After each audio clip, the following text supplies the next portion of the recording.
Estamos dando início a essa aula do Enem. Ciências humanas e suas tecnologias. Geografia. Por que a geografia está presente no Enem?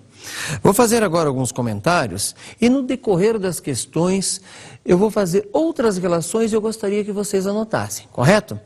Veja, geografia é talvez a disciplina que mais vai estabelecer relações com as outras, tanto com história, com português, com química e assim por diante.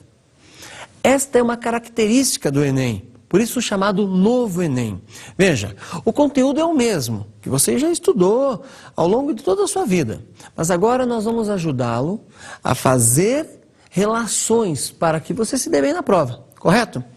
Veja, agora você já começa a fazer aquelas relações que eu falei lá no início. Veja, nós vamos ouvir um texto de Ferreira Goulart. Quem é Ferreira Goulart? Um dos maiores poetas vivos que o Brasil tem. Preste atenção. O açúcar. O branco açúcar que adoçará meu café nesta manhã de Ipanema não foi produzido por mim, nem surgiu dentro do açucareiro por milagre. Vejo-o puro e afável ao paladar, como beijo de moça, água na pele, flor que se dissolve na boca. Mas este açúcar não foi feito por mim. Este açúcar veio da mercearia da esquina e tampouco o fez o Oliveira, dono da mercearia. Este açúcar veio de uma usina de açúcar em Pernambuco ou no estado do Rio e tampouco o fez o dono da usina. Este açúcar era cana e veio de canaviais extensos, que não nascem por acaso no regaço do vale. Em lugares distantes, onde não há hospital nem escola, homens que não sabem ler e morrem aos 27 anos, plantam e colhem a cana que viraria açúcar. Em usinas escuras, homens de vida amarga e dura produziram este açúcar branco e puro, com que adoço meu café esta manhã em Ipanema. Então, gostou desse texto? Como eu disse, poderia estar em literatura esse texto, mas, pensando como aqueles que organizam a prova do Enem, ele pegou esse texto que poderia estar em literatura, trouxe para a geografia.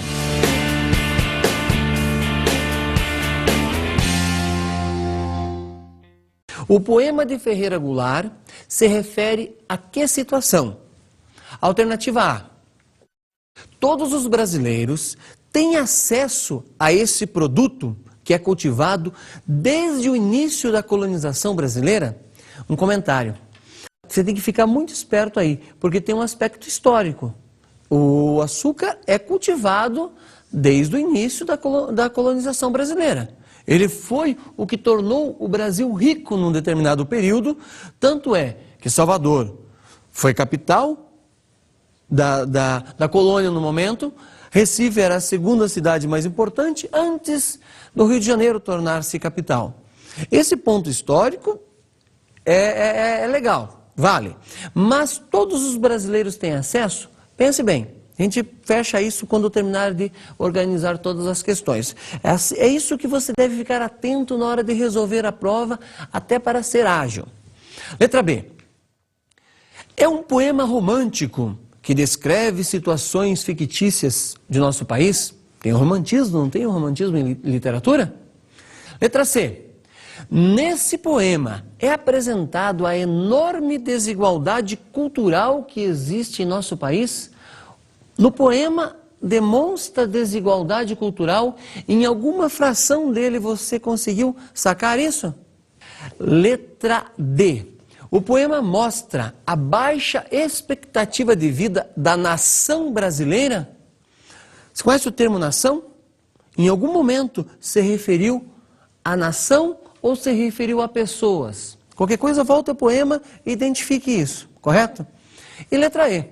Ferreira Goulart usa o açúcar para demonstrar a enorme desigualdade que existe na sociedade brasileira.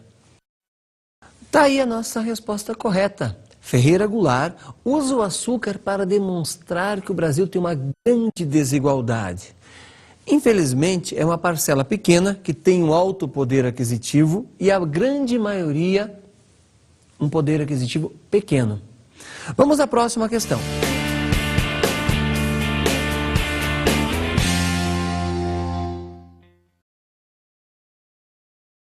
Esta questão trabalha com o seguinte ponto. Sobre os dois mapas é correto afirmar. Analise uma coisa comigo. A Terra mais ou menos tem esse formato. O nome correto é geóide. Até anote aí, geóide, forma da Terra. Como esse mapa que você está vendo aí está esticado, não dá para observar a Terra arredondada ou geóide. É em cima disso que as alternativas na sequência vão trabalhar, correto? Então me acompanhe. Alternativa A. O mapa 1 se refere à projeção de Peters e o mapa 2 à projeção mais usada nos livros didáticos, ou seja, a projeção de Moyed. Veja, você precisa aí conhecer o que é uma projeção. Projeção é quando tira-se a Terra deste formato arredondado e estica no papel, como você está observando. Alguns nomes você tem que dominar. A matriz curricular do Enem exige isso, correto? Alternativa B. O mapa 1 está errado, pois o continente americano está no centro. E o mapa 2 é a maneira mais correta de se representar o planeta, com o continente à esquerda. Eu faço uma pergunta. Analise comigo. Representar algo arredondado tem uma posição correta? Tem centro, direita e esquerda olhando para o mapa, ou melhor, olhando para o globo? Importante você registrar isso, que assim você já mata várias questões quando aparecer uma situação parecida. C. O mapa 1 tem as áreas próximas ao Equador distorcidas, ou seja, foram aumentadas. Já no caso do mapa 2, as áreas próximas aos polos estão aumentadas devido ao sistema de projeção cartográfica. Aí você tem que analisar o seguinte. Quando você retira este geóide ou essa esfera e estica, algumas partes vão ter distorções. Isso é indiscutível. Você só precisa estar atento em quais lugares essas distorções vão acontecer. Alternativa D. O mapa 1 é a projeção de Mercator. Nessa projeção, o desenho dos continentes é mantido, mas as áreas próximas aos polos são distorcidas. O mapa 2 é a projeção de Peters. Nela, a proporção das áreas de todo o planeta é mantida na escala, mas o desenho de cada continente é distorcido. Veja, aqui eu vou parar um pouquinho nessa questão para que você perceba que nas duas tem em tese um problema. Por quê? Todas as projeções vão ter problemas. Existem mais de 200. Não existe uma maneira correta ou a mais correta de representar a Terra. Certo? Alternativa E. Essas duas projeções caíram em desuso desde que o sistema de fusos horários do Brasil foi alterado em 2009. Esta é o exemplo de alternativa que você vai eliminar logo. Ela não tem sentido algum. Você já passa para a questão correta. Neste caso, o mapa 1 é a projeção de Mercator. Nessa projeção, o desenho dos continentes é mantido, mas as áreas próximas aos polos são distorcidas. O mapa 2 é a projeção de Peters. Nela, a proporção das áreas de todo o planeta é mantida na escala, mas o desenho de cada continente é distorcido. Por isso que a questão D é a correta. Mas acompanhe. Até faça anotações aí no seu material. Veja, você tem as duas projeções, uma do lado da outra. Perceba que Peters dá a impressão que está um pouco esticada.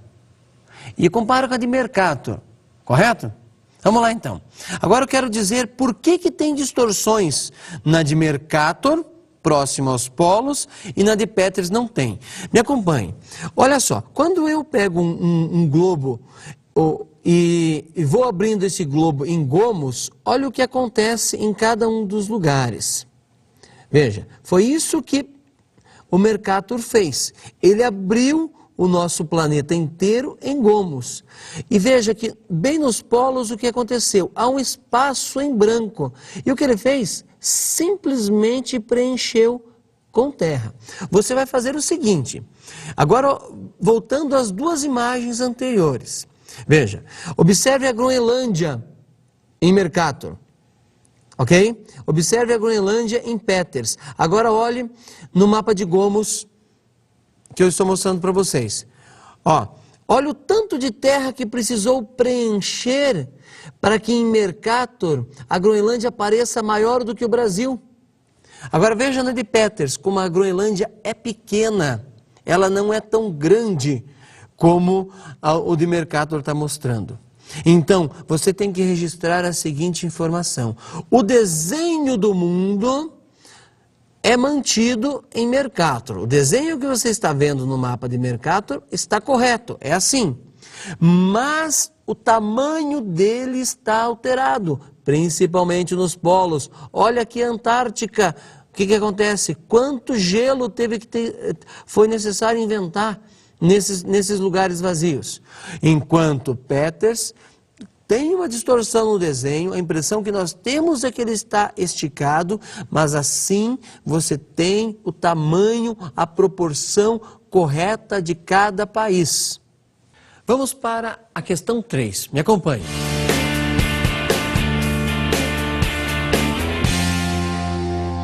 Os dois mapas a seguir representam aspectos geográficos e históricos da ocupação do território brasileiro. Analise cada mapa e depois assinale a alternativa que melhor descreve cada um deles. Alternativa A. A legenda dos dois mapas indica que aconteceu nos últimos anos uma considerável redução no desmatamento da região norte do país. Será que estão reduzindo o desmatamento na região norte do país? Será que o Brasil está conseguindo esse feito? Alternativa B. Os dois mapas representam o sentido da colonização que se estabeleceu no território brasileiro desde a chegada dos primeiros europeus, do litoral para o interior. Interessante essa questão, hein? Ou melhor, interessante essa alternativa. A C, vamos lá, vamos analisar. O mapa de vegetação original demonstra que as florestas podem sim ser recuperadas se forem aplicadas as tecnologias corretas. Veja se na legenda tem isso. Se na legenda te dá a indicação dessa recuperação de floresta. É fácil, a legenda indica tudo. Mapa sempre tem que ler a legenda. Já dei uma dica aí para você. Letra D. Veja lá. As áreas menos degradadas, segundo o mapa da vegetação atual, estão onde? Em Rondônia e nas margens do rio Amazonas. Essa é só você olhar para o mapa e concluir. Veja lá, acha Rondônia e as margens do rio Amazonas. Alternativa E. O mapa da vegetação atual demonstra que nos últimos anos vem acontecendo uma grande recuperação na floresta, ou melhor, recuperação na vegetação da floresta tropical da Mata Atlântica. Ache lá na legenda do mapa e veja se você consegue observar alguma recuperação da Mata Atlântica. A legenda do mapa mostra isso. Aí ficou fácil, né? A resposta correta é a seguinte, alternativa B. Os dois mapas representam o sentido da colonização que se estabeleceu no Brasil. Por onde que os caras começaram a colonizar? Pensa, foi do litoral para o interior. E daí, conforme foi avançando o europeu para o interior, foi acontecendo o desmatamento. É exatamente isso que você consegue perceber. Desde a chegada dos primeiros europeus, saiu-se do litoral e avançou para o interior. Questão 4.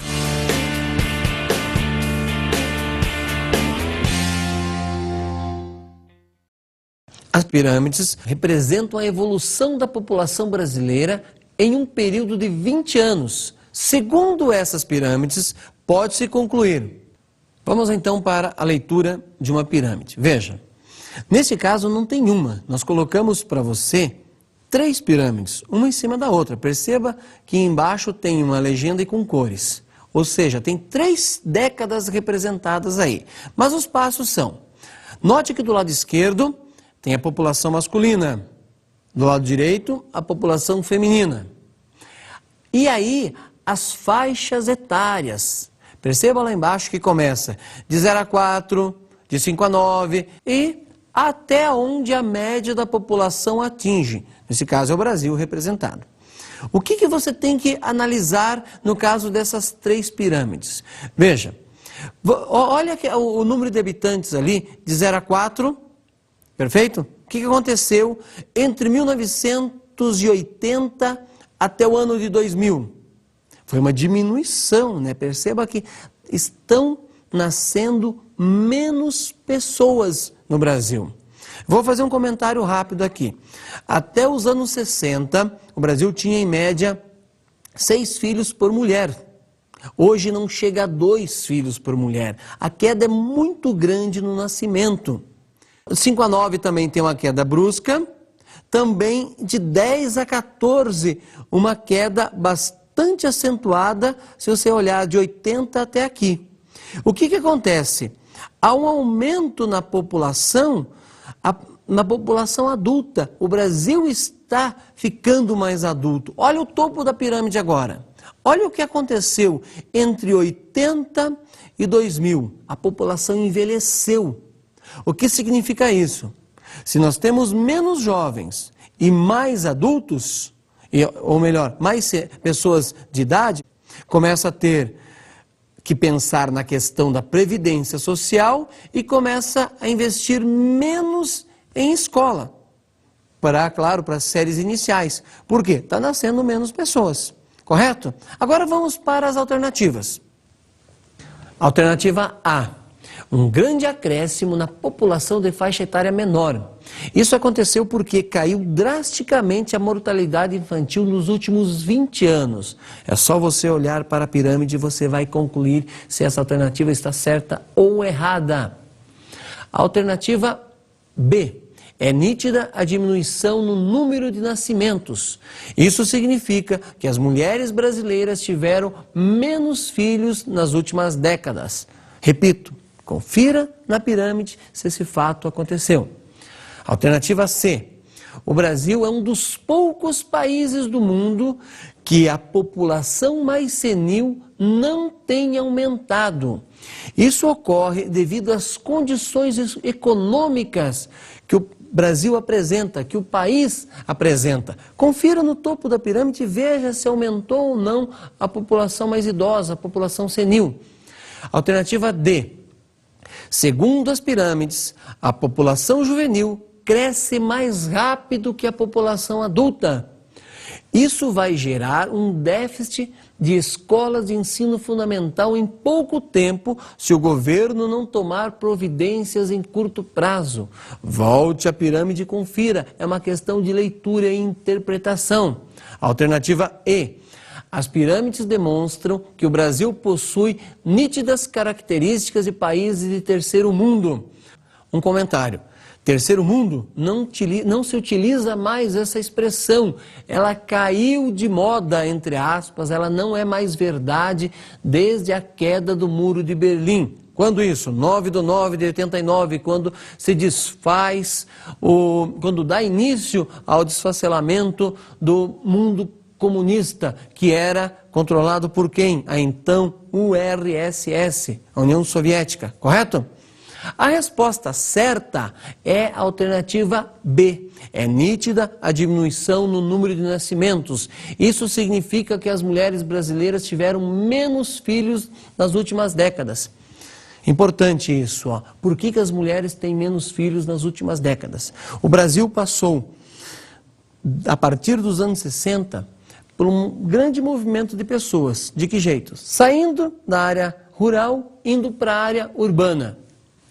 E daí, o que isso tem a ver com as mulheres terem menos filhos?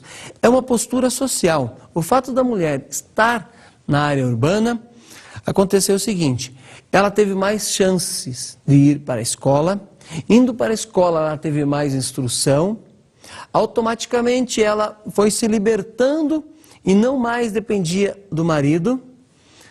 Indo para a escola, ela passou a casar mais tarde. Olha o que acontece aí. Quando casa-se mais tarde, tem um período fértil menor para ter filhos. São fatores determinantes para que as mulheres, que lá nos anos 60, 50 e antes tivessem uma média de 6 filhos cada uma, passassem, a partir da década de 2000, a ter em torno de 2 até menos filhos. Até menos de 2 filhos por mulher. É uma queda bastante brusca. Questão 5. Acompanhe.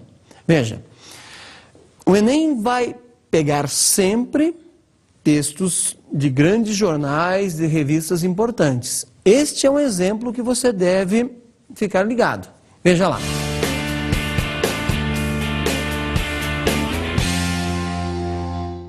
A revista Le Monde Diplomatique fez a seguinte publicação em sua edição de 2008, novembro de 2008. A marcha para a multipolaridade. Antes mesmo de desabar o temporal que devastou o mercado financeiro, algumas notícias publicadas entre julho e agosto de 2008 traziam sinais interessantes. O número de internautas chineses ultrapassou o de americanos e os Estados Unidos não representam hoje mais do que 25% do tráfego da rede, contra cerca de 50% há 10 anos. As tentativas para reanimar a rodada Doha das negociações comerciais internacionais fracassaram, principalmente porque Índia e China se recusaram a sacrificar seus agricultores já empobrecidos no altar do câmbio livre. A Rússia defendeu, no decorrer da crise da Geórgia, seus interesses nacionais no Cáucaso, enfrentando os hesitantes protestos de Washington. Esses fatos, entre muitos outros, expressam uma recomposição das relações internacionais e demonstram o fim do domínio absoluto ocidental que havia sido imposto desde a primeira metade do século XIX. A crise atual do sistema financeiro só acelerou esse movimento de recuo do Ocidente.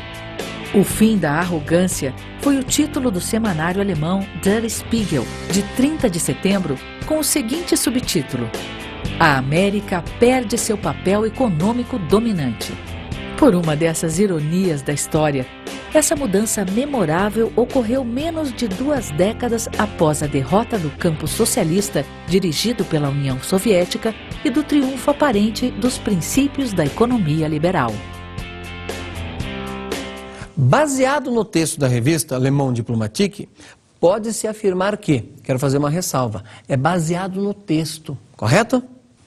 Alternativa A.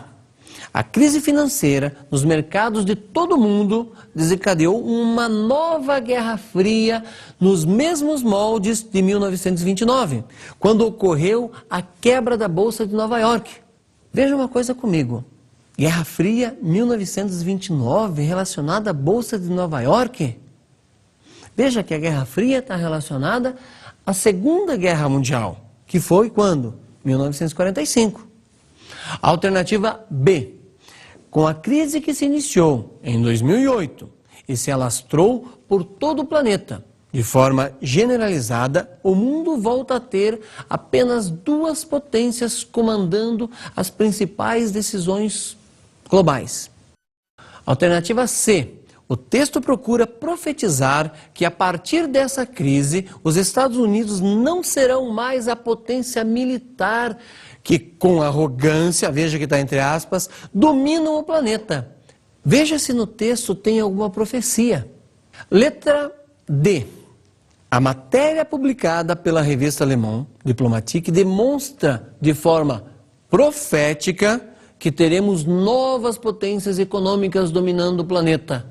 Voltou aqui, né? Forma profética. Alternativa E. O título, A Marcha para a Multipolaridade, demonstra claramente que os Estados Unidos vão defender, mesmo que seja por força militar, seus interesses econômicos em todo o planeta. É só você olhar no texto se tem alguma menção sobre questões militares. Portanto, a resposta correta é a alternativa D. A matéria publicada pela revista Le Monde Diplomatique demonstra de forma profética que teremos novas potências econômicas dominando o planeta. É justamente isso que eles estão prevendo, que vai mudar o cenário de forças em todo o mundo. Questão 6.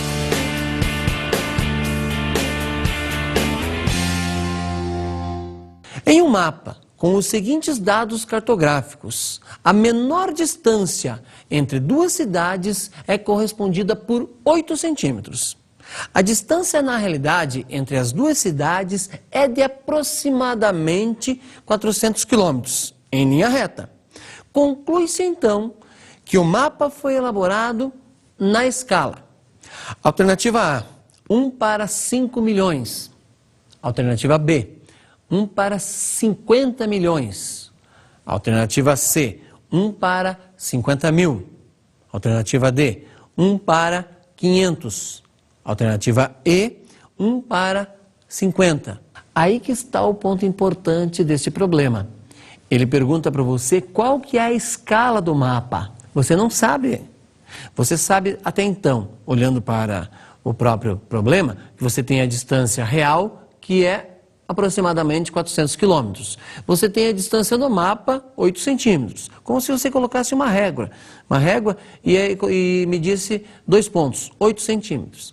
A fórmula para ser resolvido esse problema é simples. Você só divide a distância real, que no caso 400 quilômetros, por 8 centímetros. Vai dar qual resultado? 50. 50 o quê? Quilômetros. Mas se você olhar agora para cada uma das alternativas, você vai perceber que não tem 50 quilômetros, correto? Então, você tem que fazer mais uma conta aí. Multiplique 50 por 100 mil. Ou seja, é só acrescentar 5 zeros. Olha o resultado que vai dar. E a resposta correta é a alternativa A, 1 para 5 milhões. Questão 7. Me acompanhe.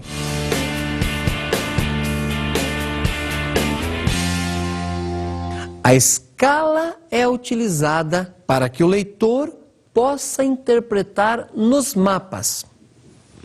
Alternativa A. O nível de detalhe das informações apresentadas. Será que a escala vai me dar mais ou menos detalhes? Vou dar uma dica. Pense. Para que um mapa represente um determinado lugar, você sempre tem que olhar a escala desse mapa. Por exemplo, 1 para 50 milhões ou 5 milhões indica que aquilo foi reduzido 5 milhões de vezes. Quanto menos você reduzir, mais detalhes você vai ter. Um exemplo, este globo representa o planeta. Precisou representar o mundo dessa forma e ao mesmo tempo reduzir o planeta. Ele está reduzido aqui milhões de vezes, correto? Vamos para B. A localização de um fenômeno na superfície terrestre. A escala só é para eu achar um fenômeno na superfície terrestre? C. Os diferentes fusos horários do globo terrestre. Será que no globo terrestre eu só vou saber dos fusos olhando para a escala? Lembre-se que fuso está relacionado com hora.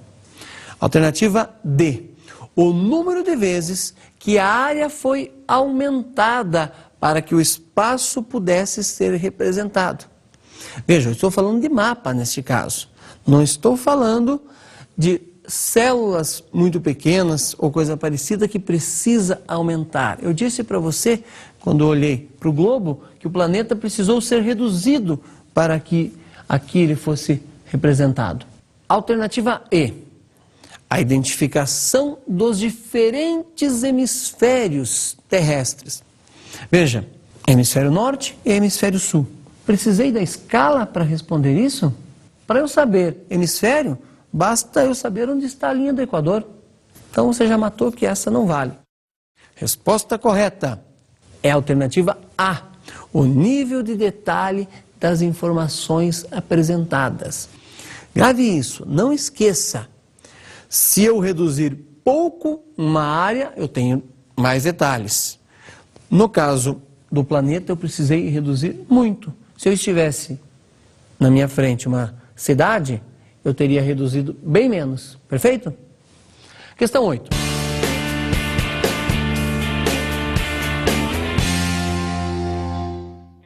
Veja, a leitura de mapas exige que se entenda o que são coordenadas geográficas. A esse respeito, podemos afirmar que a distância em graus a partir do GMT a qualquer outro ponto da superfície do planeta é denominado. Alternativa A, meridiano inicial. Alternativa B, longitude. Alternativa C, latitude. Alternativa D, 0 grau de latitude. E a alternativa E, equador. A esse respeito, me acompanhe aqui. Importante isso. Registre na sua cabeça o seguinte, ó. Longitude são linhas que começam num polo e terminam no outro. A longitude 0 é Greenwich. Daí eu tenho 0 até 180 para leste, 0 até 180 para oeste. Conta fácil, né? Somos 2, 360. Eu disse para vocês que é uma linha que começa num polo e termina no outro. Isto é longitude. Diferente, a latitude começa, eu digo começa para dizer o seguinte, ó. Equador é a latitude 0, só que ela não é como a longitude, que tem um início e um fim. Ela é um círculo completo, dividindo o planeta em 2 hemisférios.